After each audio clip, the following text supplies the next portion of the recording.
Блокировка YouTube является лишь вопросом времени, поэтому канал «Неразгаданные тайны» параллельно развивается на резервных площадках. Ссылки на них будут в описании и в закрепленном комментарии. Ваш актив на новых площадках станет неоценимым вкладом и мотивацией для продолжения работы. Отдельное спасибо подписчикам, которые смотрят ролики через VPN. Кэрри Энн Грэм родилась 12 ноября 1963 года и была третьим ребенком в семье Маргарет и Герберта Грэмов. У нее был старший брат Рон и старшая сестра Келли. Все трое имели пару общих черт характера: вспыльчивость и потребность в независимости. Несмотря на то, что они росли в относительно комфортной и нормальной американской семье, все трое детей Грэмов в конце концов сбегали из дому в разные периоды подросткового возраста. Упорная попытка добиться ранней независимости или чего-то в этом роде. Однако в конце концов, все трое возвращались домой. Все помнят Кэрри Грэм как очень вспыльчивого ребенка, которого даже в лучшие дни описывали как темпераментного. Хотя из-за этого периодически страдали ее родители. В своем кругу общения Кэрри была неким громоотводом. У Кэрри была хорошая подруга и соседка по имени Франсин. Франсин Мари Тримбл родилась 27 сентября 1964 года. И как ее описывает Грей Джордж в своей книге «Шоссе затерянного побережья», жила в не совсем нормальной семье. Она выросла со своей матерью Мэри Кристин Уолш и старшим братом Эндрю Тримблом. Но своего отца, Джерри, никогда особо не было видно. Джерри был алкоголиком, который бросил семью еще до рождения Франсин, и финансово никак не помогал семье. Мужчины, с которыми впоследствии мать завязывала отношения, были еще хуже отца. Они постоянно угнетали детей. Франсин была полной противоположностью своей подруги Кэрри во всех отношениях. В то время как Кэрри происходила из относительно счастливой семьи, Франсин происходила из неблагополучной. Она провела долгое время в приемной семье из-за своего воспитания и превратилась в тихую и застенчивую девушку, которая часто держала свое мнение при себе. Даже вернувшись в дом своей матери, она столкнулась с суровой реальностью жизни в бедной семье с одним родителем. Из-за того, что у ее семьи не было подходящего транспорта, Франсин и ее мать часто путешествовали автостопом, потому что это был самый простой способ передвижения по городу. Несмотря на эти очевидные различия, обе девочки жили рядом друг с другом в Форествилле, Калифорния, невероятно маленьком городке примерно в 10 милях к западу от Санта-Розы, в округе Сонома.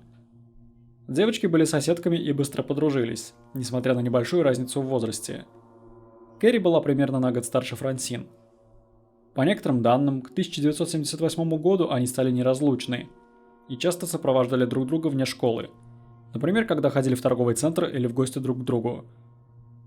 Эта информация позже стала актуальной, когда они обе исчезли в декабре 1978 года.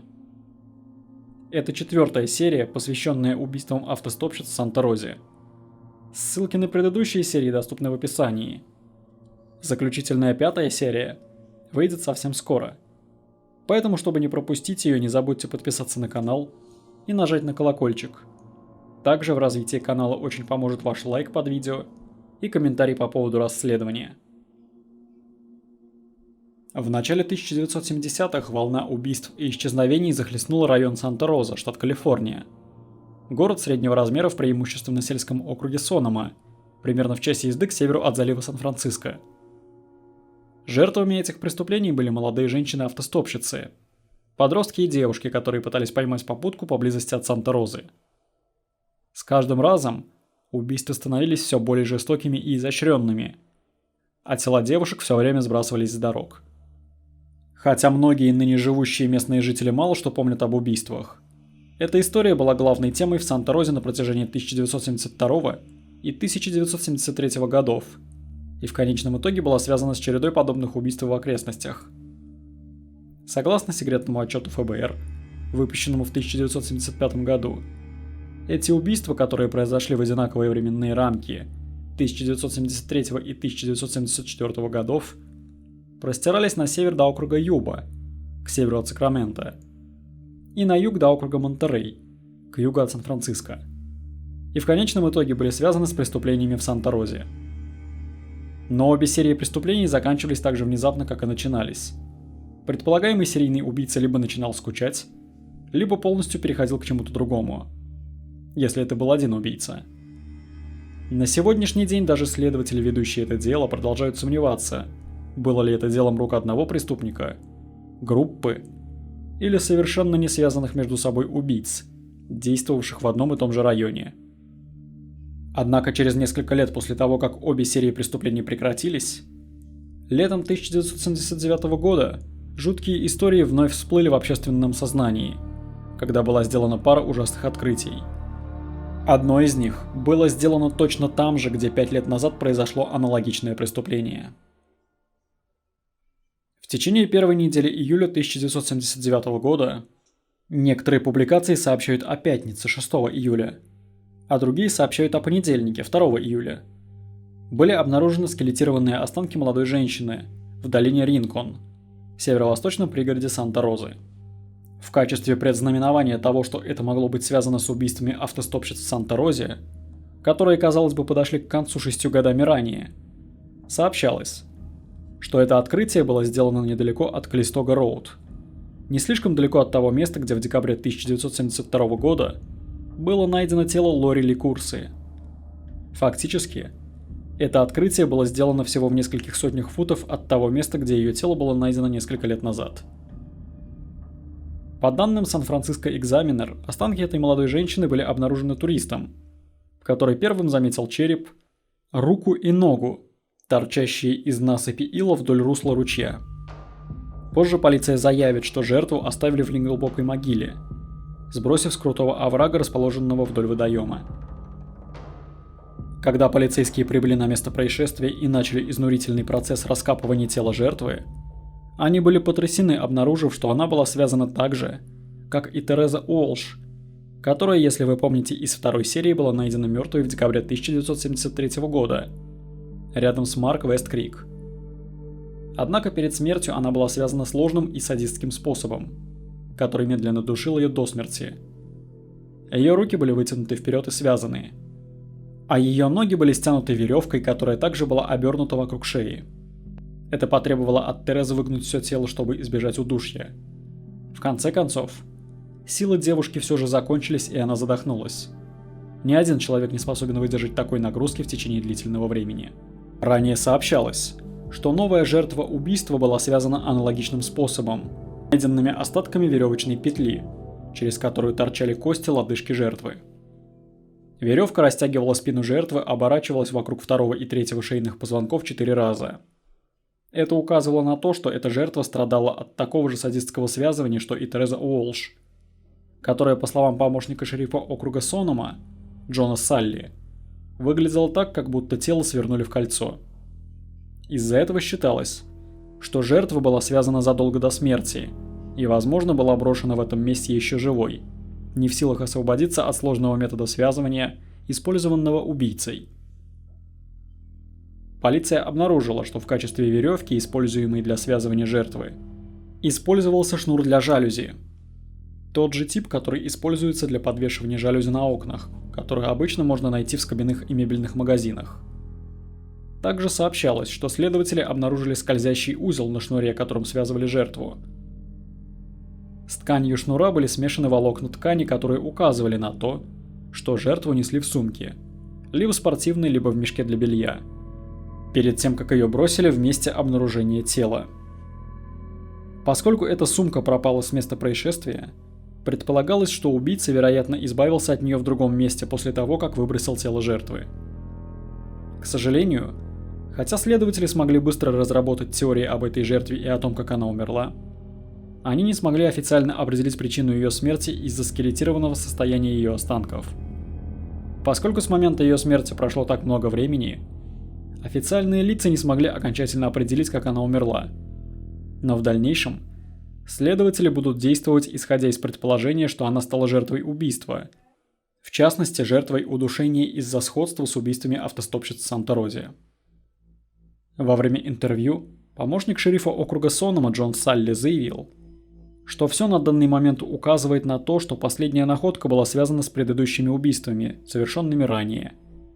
А шериф Роджер Макдермот высказал свое мнение, заявив журналистам: «Мы считаем, что есть связь как минимум с одним, а возможно и с 2 предыдущими убийствами в округе Сонома. Во время обширных раскопок на месте, где было найдено тело этой жертвы, следователи нашли несколько полезных улик, что если и не помогло им определить личность жертвы, то дало хорошее понимание обстоятельств, при которых она была убита. Несколько зубов жертвы будут найдены рядом с ее телом, которые позже будут использованы для проведения стоматологического анализа. После этого власти смогут сравнить ее неполную стоматологическую карту с сотнями, если не тысячами пропавших без вести женщин и девочек по всему штату, округу и стране. Полиция начнет специально просматривать стоматологические карты пропавших без вести женщин из района Санта-Роза до 1971 года, за год до начала убийства автостопщиц, в надежде узнать личность этой жертвы. Рядом с местом преступления полиция нашла жесткую контактную линзу, которую, вероятно, носила молодая жертва. Это дало хорошее понимание того, когда жертва была убита. Исследователи предполагали, что она умерла примерно за 5-7 лет до обнаружения ее останков. Это связано с тем, что жесткие контактные линзы, которые хранились внутри металлической банки для конфет с изображением вишен, больше не продавались в Северной Америке. Жесткие контактные линзы вообще не продавались в США с начала 1970-х годов. Поэтому полиция смогла установить предполагаемую дату ее смерти где-то между 1972 и 1974 годами. То есть точно в то же время, что и убийство автостопщиц. К сожалению, никаких других вещей или одежды жертвы на месте преступления обнаружено не было. Даже во время тщательного осмотра местности. Следователи в конечном итоге предположили, что жертву бросили в другом месте. Вероятно, в реку, где было найдено ее тело. А затем смыло вниз по течению, когда уровень воды поднялся. Вероятно, она остановилась в своем нынешнем месте, когда все высохло, а ее останки зацепились за пень и разложились за несколько лет. Доктор Роджер Хеглер был судебным антропологом из Сан-Франциско, которого власти округа Сонома вызвали для надзора за раскопками тела жертвы и наблюдения за исследованием ее останков. Во время своего анализа доктор Хеглер заявил, что скелетизированное состояние останков жертвы делает невозможным определение многих факторов, включая ее пол. Это произошло в первую очередь потому, что на месте преступления отсутствовало несколько костей таза, рук и ног.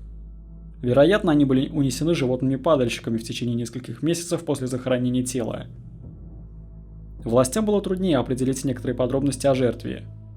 Однако из-за небольшого, но развитого скелета жертвы, скорее всего, это была молодая женщина. Завершив предварительный анализ, доктор Хеглер пришел к выводу, что жертва, скорее всего, была уже довольно взрослым подростком или девушкой от 16 лет до 21 года, ростом около 5 футов 3 дюймов и лицом европеоидной расы. Скорее всего, правша и повредила правую руку примерно во время убийства. Она перенесла более раннюю травму ребер задолго до своей смерти, которая успела зажить, но оставила явные признаки предыдущей. Ранее предполагалось, что это могло быть тело 20-летней Дженет Камахели, которая, как вы помните из первой серии, пропала без вести в апреле 1972 года. Ее тело так и не нашли. И несмотря на то, что ее исчезновение имеет так много общего с другими убийствами автостопщиц, ее дело было неофициально связано с этой историей только по этой причине. В многих ранних сообщениях об этом открытии предполагалось, что это могло быть тело Дженет из-за того, что эта жертва, казалось, имела очень много общих характеристик. Мало того, что жертва явно совпадала с Дженет, она была примерно такого же роста, имела те же общие пропорции тела и относилась к той же возрастной группе. Но она и была убита примерно в то же время. Власти связались с бывшим дантистом Дженет Камахели. Дженет жила в Японии и окончила там среднюю школу. Зубы она лечила у дантиста в Якогаме. Этот дантист попытался воссоздать стоматологическую карту Дженет, действуя по памяти, и показал, что у девушки был имплантирован зубной мост, которого, похоже, не было у этой загадочной жертвы. Это, казалось бы, окончательно исключало совпадение, но доказательства, полученные позже, удвоили вероятность того, что это была ранее неизвестная жертва. Офис коронера округа Сонома найдет образцы рыжих или каштановых волос, а также фрагменты каштановых волос, прикрепленные к телу жертвы или рядом с ним. Из-за этого считалось, что у нее были рыжевато-каштановые волосы, хотя каштановые волосы могли принадлежать третьему лицу, Возможно, убийце или кому-то еще. Детективы годами пытались установить личность жертвы этого убийства. Даже после изучения сообщений о пропавших без вести с западного побережья, и если уж на то пошло со всей Северной Америки, следователям так и не удалось установить личность этой жертвы. Художник сделал набросок с жертвы, предварительно названной Джейн Доу округа Сонома, который безрезультатно распространялся по бесчисленным правоохранительным органам последние 50 лет. Однако за обнаружением тела этой неизвестной жертвы в июле 1979 года последовало еще одно подобное открытие, примерно в 90 милях к северо-западу, в направлении прибрежного города Форт Брэк. Там полиция сделала одну из самых шокирующих находок во всей этой истории, которая заставит их полностью усомниться в своих первоначальных утверждениях. 8 июля 1979 года, всего через несколько дней после того, как останки Джейн Доу из округа Сонома были найдены за пределами Санта-Розы, еще одно подобное открытие будет сделано за много миль отсюда. Хотя это открытие имело не такое явное сходство с убийствами автостопщиц в начале десятилетия, оно, тем не менее, оставалось связанным с этим делом в общественном сознании. В то воскресенье молодая пара ехала из Сакрамента в Форт Брэк, тихий туристический городок на северном побережье Калифорнии. Они ехали по живописному шоссе 20, которое вело их через Уиллетс, тихий городок, спрятанный в лесу примерно в 35 милях от побережья. Это была длинная и извилистая дорога, которая увеличила продолжительность их путешествия, превращая 35-мильное путешествие в живописную извилистую многочасовую поездку. Примерно на полпути пара остановилась на извилистой дороге, чтобы сделать небольшой перерыв примерно в нескольких милях от Уиллетса. В итоге они остановились рядом с частной собственностью на обочине дороги, недалеко от государственного заповедника Jackson Demonstration. Пока девушка закрыла глаза, чтобы ненадолго вздремнуть, мужчина вышел из машины и направился в ближайший лес. Там, сразу за рядом деревьев, он обнаружил крутую насыпь, которая спускалась вниз на десятки, если не на сотни футов. Именно здесь, около 17:30, этот человек сделал ужасное открытие. Он осторожно вернулся к машине, рассказав девушке о том, что увидел, и уже собирался бежать звонить в полицию, как вдруг понял, что это невероятно опасный участок дороги, который невозможно будет снова найти. В конце концов, этот молодой человек поставил банку из-под пепси на дороге, чтобы отметить место, где он припарковался, чтобы полиции было легче найти то, что только что обнаружил мужчина. Как минимум 2 разложившихся тела. Правоохранители из отдела шерифа округа Мендосино прибыли позже в тот же день и обнаружили банку пепси, которую информатор оставил на обочине дороги. Зайдя в ближайший лес, полиция смогла обнаружить как минимум 2 человеческих скелета сразу за линией деревьев, вниз по крутой насыпи. Почти сразу следователи отметили, что 2 видимых скелета, вероятно, были жертвами убийства, так как их бросили вместе. Их тела были наполовину скрыты в лесной листве. В основном это была грязь и листья, которые собрались вокруг них за несколько месяцев. И животные-падальщики внесли свой вклад в отделение костей. Это вынудило власти развернуть поиски на многие километры в каждую сторону. Еще одно открытие, которое полиция сделала на раннем этапе, заключалось в том, что обе жертвы, вероятно, были сброшены с края насыпи, которая располагалась внутри линии деревьев, вдоль обочины дороги, и далее тела скатились к их нынешнему местоположению. Сгруппированные вместе примерно в 80 футах от шоссе, недалеко от реки Джеймс-Крик, оба тела имели признаки того, что они были связаны изолентой, что доказывало властям, что это действительно было двойное убийство. Полиция обыскивала территорию вокруг набережной, собирая все улики, которые только могла найти. Это включало несколько зубов, клоки волос, остатки клейкой ленты, кусочки пластика и многое другое. Сообщалось, что во время обыска полиция обнаружила по крайней мере 1 зуб, принадлежавший загадочному третьему лицу, который не соответствовал ни одной из жертв и имел признаки индейского происхождения. Но неизвестно, имело ли это отношение к продолжающемуся расследованию или нет. Самой убедительной уликой, которую полиция не раскрывала публично более 10 лет, была найденная на месте преступления единственная серьга в форме птицы. Серьга выглядела самодельной и была сделана из материала, похожего на раковину. Она оказалась одной из немногих личных вещей, найденных на месте преступления.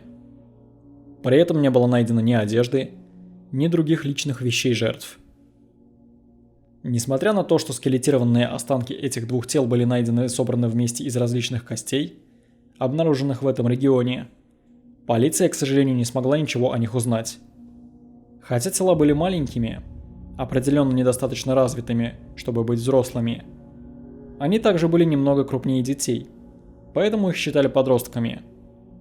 Однако определить пол тел на момент их обнаружения, июль 1979 года, не удалось из-за разложившегося состояния. В то время было трудно отличать мужские и женские скелеты, особенно когда они были моложе и менее развитые. По этой причине было невозможно многое узнать об этих жертвах, кроме того факта, что обе жертвы были молоды на момент своей смерти. Позже власти вызвали университетского антрополога для реконструкции и анализа останков. Он предположил, что жертвами были молодые мужчина и женщина. Оба были в подростковом возрасте или даже чуть моложе. Этот антрополог также полагал, что они оба погибли примерно 8 месяцев назад, но обнаружил, что причину их смерти невозможно определить из-за быстрого разложения тел. Однако следователи предположили, что эти двое были задушены до смерти, поскольку на их телах не было явных признаков каких-либо других повреждений. К сожалению, это описание мальчик и девочка в подростковом возрасте не совпадает ни с одним случаем исчезновения людей в этом районе. Используя информацию, полученную антропологом в 1980 году, следователи начали теоретизировать, что это были либо брат и сестра, которые были кем-то убиты, либо пропавшая без вести молодая пара. Возможно, подростки, сбежавшие со Среднего Запада. Излюбленная теория детективов того времени. Власти будут действовать в соответствии с этим убеждением в течение следующих нескольких десятилетий. Оно будет влиять на каждое принимаемое решение.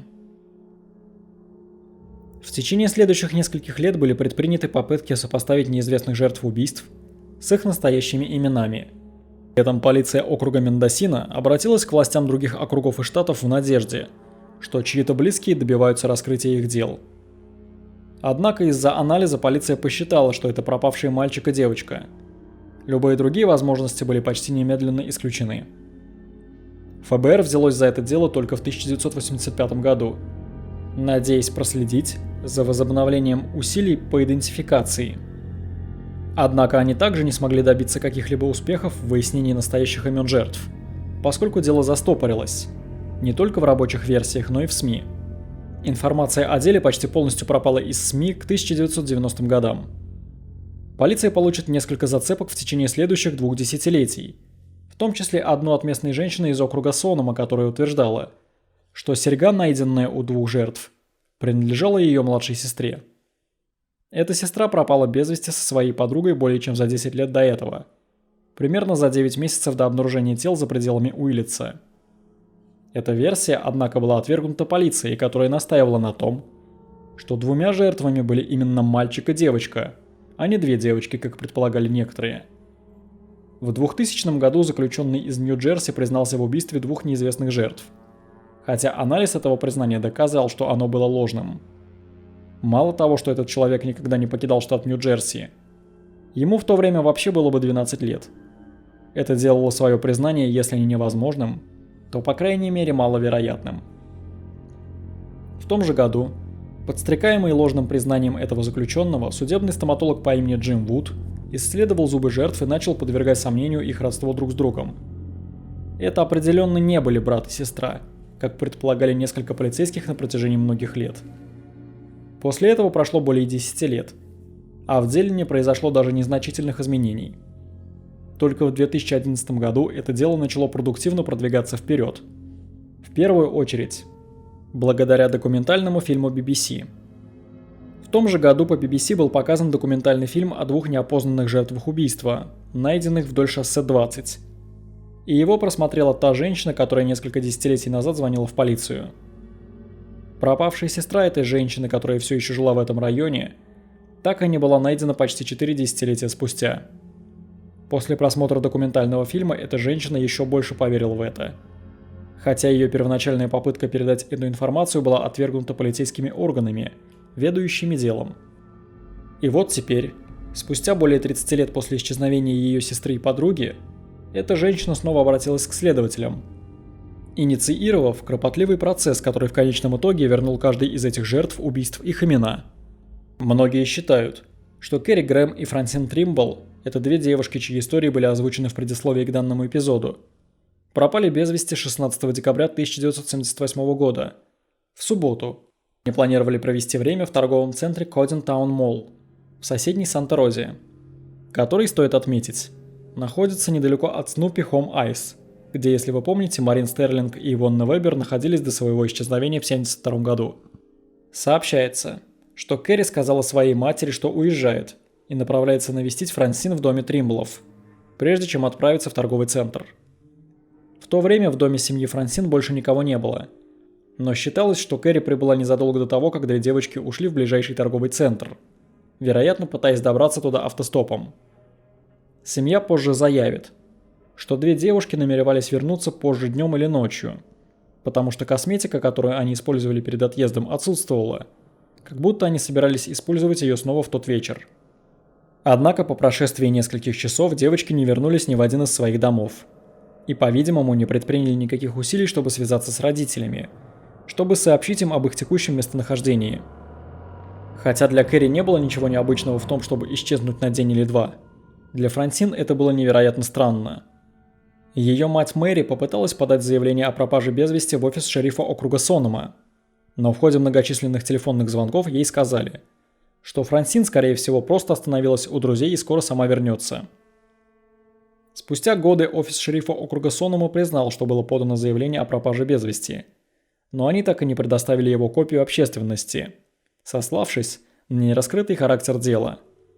По этой причине неизвестно, когда именно две девушки пропали без вести и при каких обстоятельствах. Из-за этой ситуации мы не знаем, когда именно Кэрри Грэм и Франсин Триббл в последний раз видели живыми. Обычно сообщается, что в последний раз этих двоих видели 16 декабря 1978 года. Но многие предполагают, что в последний раз их видели накануне, 15 декабря. Друзья и знакомые девочек из их школ говорят, что они даже не знали об исчезновении Кэрри и Франсин, несмотря на то, что потенциально они были одними из последних, кто их видел.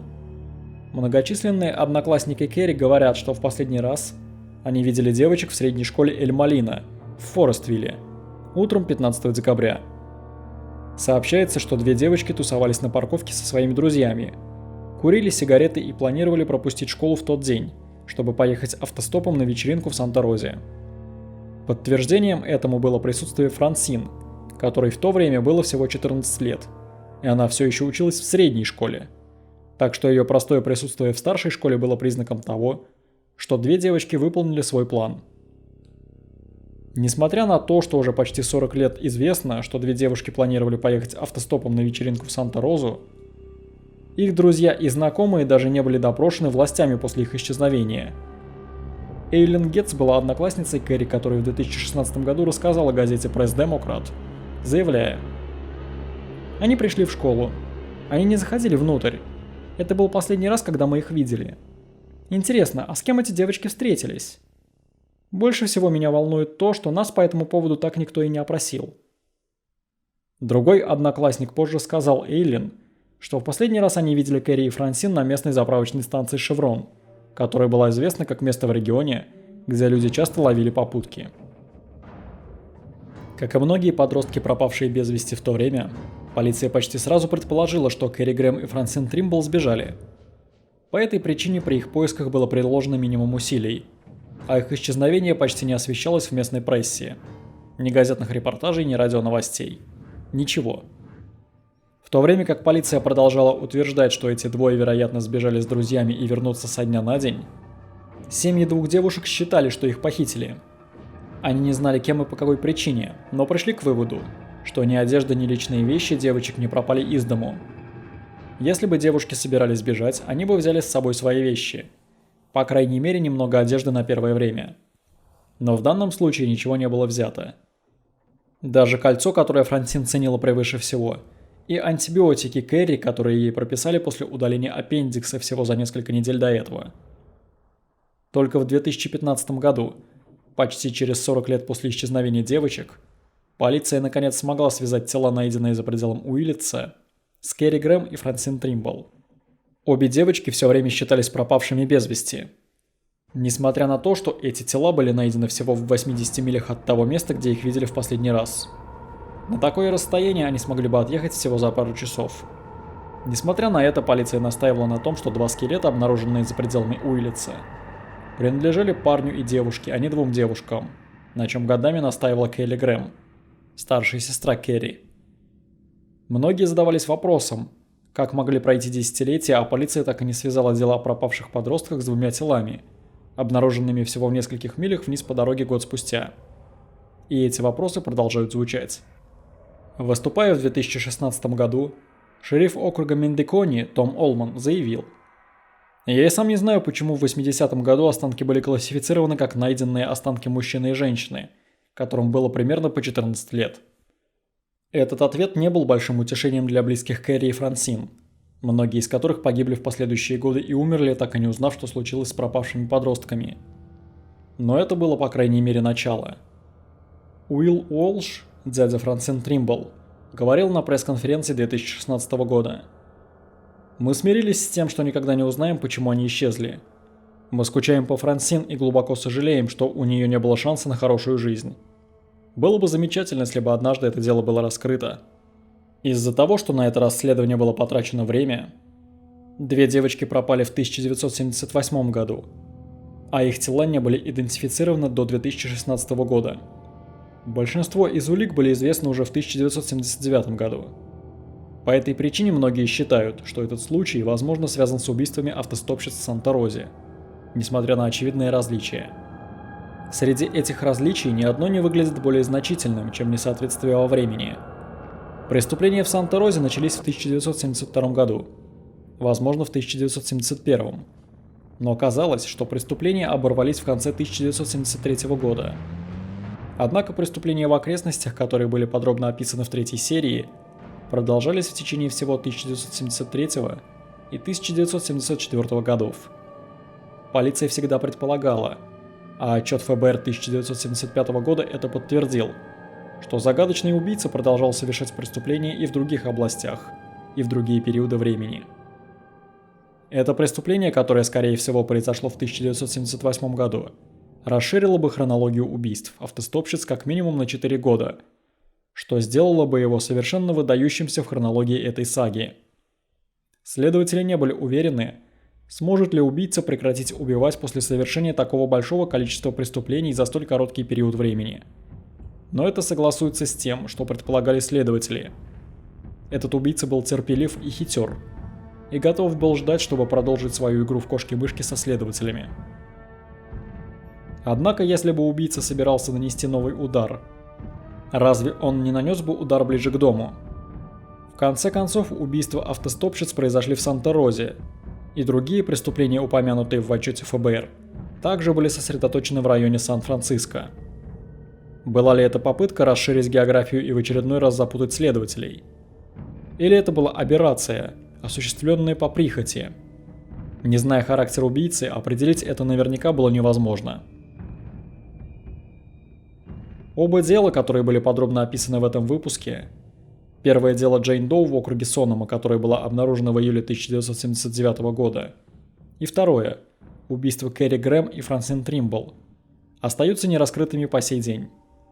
По непонятным причинам оба дела были слабо связаны с убийствами автостопщиц в Санта-Розе, несмотря на то, что существует множество совпадений. Такое совпадение заключается в первую очередь в отсутствии улик. Все еще есть надежда, что Джейн Доу из округа Сонома может быть идентифицирована, возможно, с использованием того же принципа тестирования ДНК, который помог идентифицировать Керри Грэм и Франсин Тримбл спустя десятилетия после их исчезновения. Однако нет никаких предпосылок к тому, что это произойдет в ближайшее время. В ходе расследования удалось обнаружить блог в интернете, в котором предполагается, что это могла быть Пегги Энн Рид, 15-летняя девушка, которая исчезла в Санта-Розе, пытаясь доехать автостопом в марте 1974 года, поскольку ее дело также остается нераскрытым. Это может быть направлением, которое стоит изучить следователям в будущем, если они еще не изучили его. На этом 4-я серия нашего расследования подошла к концу. Заключительная 5-я серия выйдет совсем скоро. В ней будет показана и озвучена наиболее шокирующая информация по этому делу. И еще много интересного. Поэтому не забудьте подписаться на канал и нажать на колокольчик, чтобы не пропустить уведомления. И если вам нравится то, что показывается на этом канале, поставьте под этим видео лайк, пока на это еще не наложили санкции. Всем спасибо. До скорых встреч.